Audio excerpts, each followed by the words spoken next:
বন্ধুরা কেমন আছেন সবাই? আজকের ভিডিওতে আমরা জানব কেন সার্বিয়া ওয়ার্ক পারমিট ভিসার প্রসেসিং এত দেরি হচ্ছে। আমরা একসাথে দেখব 10টি আসল কারণ, যা জানলে আপনার বোঝাপড়া অনেক পরিষ্কার হবে।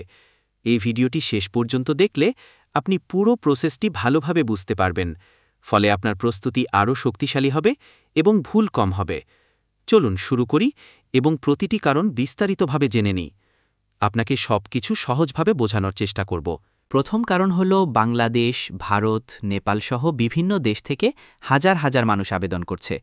প্রতিটি ফাইল যাচাই করতে অ্যাম্বাসির সীমিত লোকবলকে অনেক ফাইল একসাথে সামলাতে হয়। ফলে প্রতিটি ফাইলের প্রসেসিং টাইম অনেক বেড়ে যাচ্ছে এবং অপেক্ষার সময় দীর্ঘ হচ্ছে। অফিসারদের প্রতিটি কাগজ ভালোভাবে যাচাই করতে সময় বেশি লাগে। দর্শকদের জন্য এই ধাপটি ধৈর্যের পরীক্ষা হয়ে দাঁড়াচ্ছে। অতিরিক্ত আবেদন একসময় সিস্টেমকে হালকা ধীর করে তোলে। প্রতিদিন নতুন আবেদন আসায় ব্যাকলগ ক্রমাগত বাড়ছে। দ্বিতীয় কারণ, সিঙ্গেল পারমিট সিস্টেম নতুন। আগে আলাদা ছিল ওয়ার্ক পারমিট এবং ভিসা, এখন একসাথে করা হয়েছে। নতুন সিস্টেমের কারণে টেকনিক্যাল সমস্যা দেখা দিচ্ছে এবং অনেক আবেদন স্থগিত হচ্ছে। সবকিছু অনলাইনে যাচাই করতে অফিসারদের আরও সময় দিতে হচ্ছে, ফলে বিলম্ব হচ্ছে। এছাড়া নতুন নিয়মগুলো সব আবেদনকারীর জন্য সমানভাবে প্রযোজ্য নয়। কিছু আবেদন আবার পুনরায় চেক করতে হচ্ছে।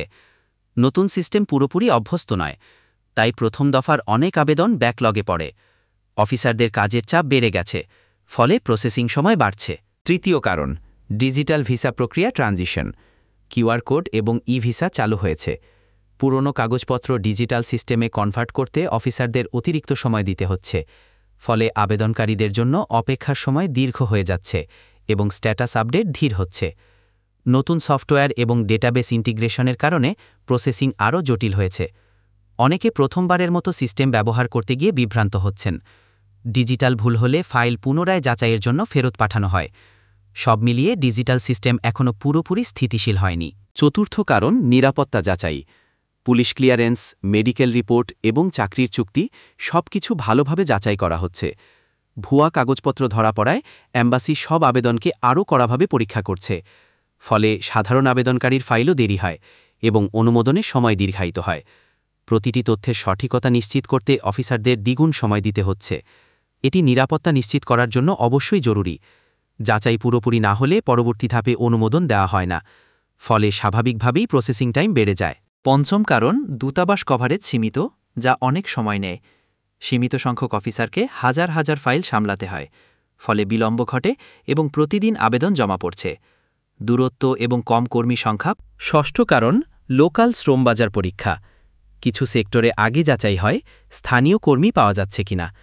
যদি স্থানীয় শ্রমবাজারে কাজের জন্য কেউ না থাকে, তবেই বিদেশিকে অনুমোদন দেওয়া হয়। এই ধাপ পুরোপুরি শেষ না হলে আবেদন আটকে যায় এবং মাসের পর মাস সময় নষ্ট হয়। কর্মসংস্থানের অগ্রাধিকার স্থানীয় নাগরিকদের, তাই বিদেশি প্রার্থীদের জন্য অপেক্ষা বাড়ে।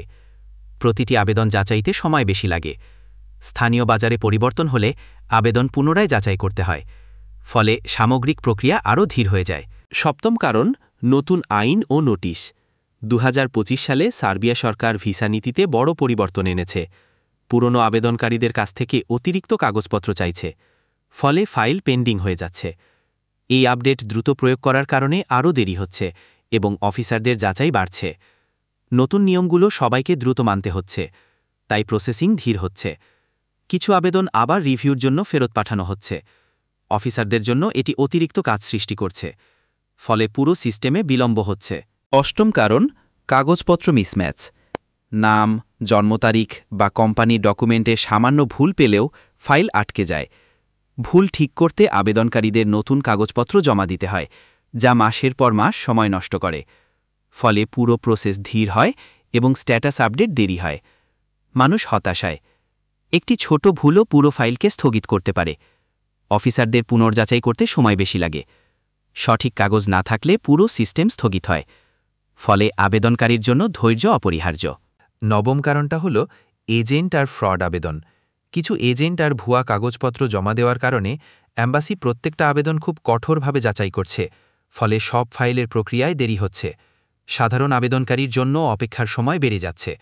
এর জন্য পুরো সিস্টেম স্লো হয়ে গেছে এবং অনেকে অনেক দিন ধরে অপেক্ষা করছে। অ্যাম্বাসি প্রত্যেক সন্দেহজনক কেসের জন্য অতিরিক্ত যাচাই করছে, ফলে প্রক্রিয়ায় দ্বিগুণ সময় লাগছে। প্রতিটি আবেদন আলাদাভাবে যাচাই করতে হয়, তাই অফিসারদের কাজের চাপও অনেক বেড়ে যাচ্ছে। 10ম কারণ হল আন্তর্জাতিক রাজনৈতিক চাপ। ইইউ এবং ইউরোপীয় ইউনিয়ন সার্বিয়াকে ইমিগ্রেশন নিয়ম কঠোর করতে বলছে, ফলে ভিসা ইস্যুতে অতিরিক্ত সময় লাগছে এবং অফিসাররা আরও সতর্কভাবে কাজ করছেন। সব মিলিয়ে এই 10টি কারণ মিলেই দীর্ঘ বিলম্বের মূল কারণ তৈরি করছে। রাজনৈতিক চাপের কারণে অফিসাররা সব আবেদনকে বিস্তারিত যাচাই করতে বাধ্য, ফলে অনুমোদনের সময়ও আরও দীর্ঘায়িত হচ্ছে। প্রতিটি সেক্টরে সতর্কতা বাড়ানো হয়েছে, ফলে ধৈর্য ধরে অপেক্ষা করা ছাড়া কাজ হবে না। ধৈর্য ধরুন, সঠিক কাগজ জমা দিন এবং ভুয়া পথে না গিয়ে নিয়ম মেনে চলুন। সঠিক তথ্য ও কাগজপত্র থাকলে দ্রুত প্রক্রিয়া সম্ভব, ফলে আপনার আবেদন ধীর হলেও শেষ পর্যন্ত ফল পাবেন। ভিডিওটি ভালো লেগে থাকলে লাইক দিন, শেয়ার করুন আর সাবস্ক্রাইব করে রাখুন, যাতে যে কোনো দেশের ভিসা রিলেটেড সর্বশেষ আপডেট সবার আগে পান।